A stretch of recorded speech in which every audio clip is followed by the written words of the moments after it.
ஒரு தடவை நீங்க இந்த சாதம் செஞ்சீங்கன்னா கண்டிப்பா வாரத்துக்கு ஒரு தடவை உங்க லஞ்ச் பாக்ஸ் ரெசிபி அது மாறிடும். அவ்வளோ டேஸ்டா இருக்குங்க. செய்யறது ரொம்பவே ஈஸி. இன்னைக்கு நான் 1.5 டம்ளர் அரிசிக்கான அளவு சொல்றேங்க.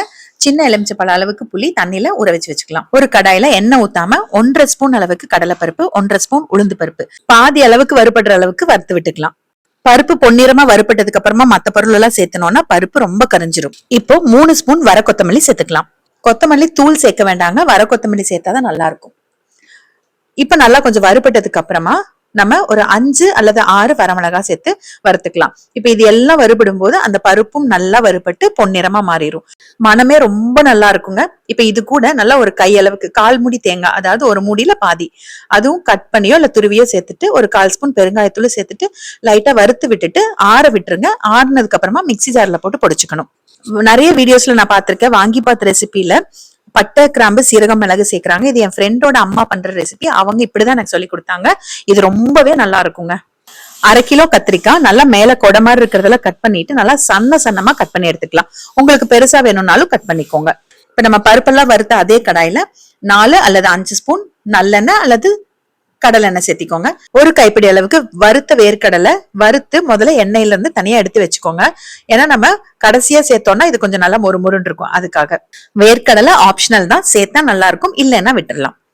இப்ப அதே எண்ணெயில கடுகு சேர்த்துட்டு 2 பச்சை மிளகாய் கட் பண்ணி சேர்த்திருக்கேன். சிம்ல வச்சு கொஞ்சம் வதக்கி விட்டுக்கோங்க. இப்ப இது கூட நம்ம வெட்டி தண்ணியில போட்டு வச்சிருக்க கத்திரிக்காயை உள்ள சேர்த்திக்கலாம். கத்திரிக்காய் நீங்க இன்னும் பொடி பொடியா கூட வெட்டிக்கலாம். இப்ப கத்திரிக்காய்க்கு தேவையான 1/4 ஸ்பூன் அளவுக்கு கல்லுப்பும் கொஞ்சம் மஞ்சத்தூளும் சேர்த்துட்டு நல்லா கலந்து விட்டுட்டு தண்ணி எதுவும் சேர்க்காம சிம்ல வச்சு மூடி வச்சிருங்க. ஒரு 5 நிமிஷம் கத்திரிக்காய் சூப்பரா வெந்துடும். 5 நிமிஷம் கழிச்சு ஓபன் பண்ணி பாத்துக்கோங்க. கத்திரிக்காய் வெந்திருக்கான்னு பாத்துக்கோங்க.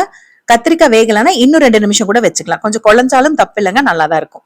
இப்ப நம்ம ஊற வச்ச புளியை கரைச்சி இதோட சேர்த்திக்கலாம். ஹை ஃபிளேம்லயே இருக்கட்டும். இப்போ நான் சாதம் ஆற வச்சு எடுத்து வச்சிருக்கேன். இப்ப நல்லா ஹை ஃபிளேம்ல வச்சதுனால நல்லா டக்குன்னு வத்திருச்சு.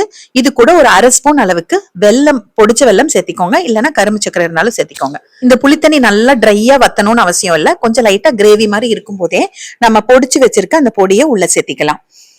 சேர்த்துட்டு நல்லா கலந்து விட்டுட்டு இப்போ நம்ம ஆற வச்சு எடுத்து வச்சிருக்க சாதத்தை உள்ள சேர்த்திக்கலாம். இன்னும் அடுப்பு ஆன்லயே தாங்க இருக்கு. நான் ஏற்கனவே 1/4 ஸ்பூன் அளவுக்கு உப்பு சேர்த்திருக்கேன், கல்லுப்பு. இப்போ ஒரு 1/2 அல்லது 3/4 ஸ்பூன் அளவுக்கு பொடி உப்பு சேர்த்துக்கோங்க.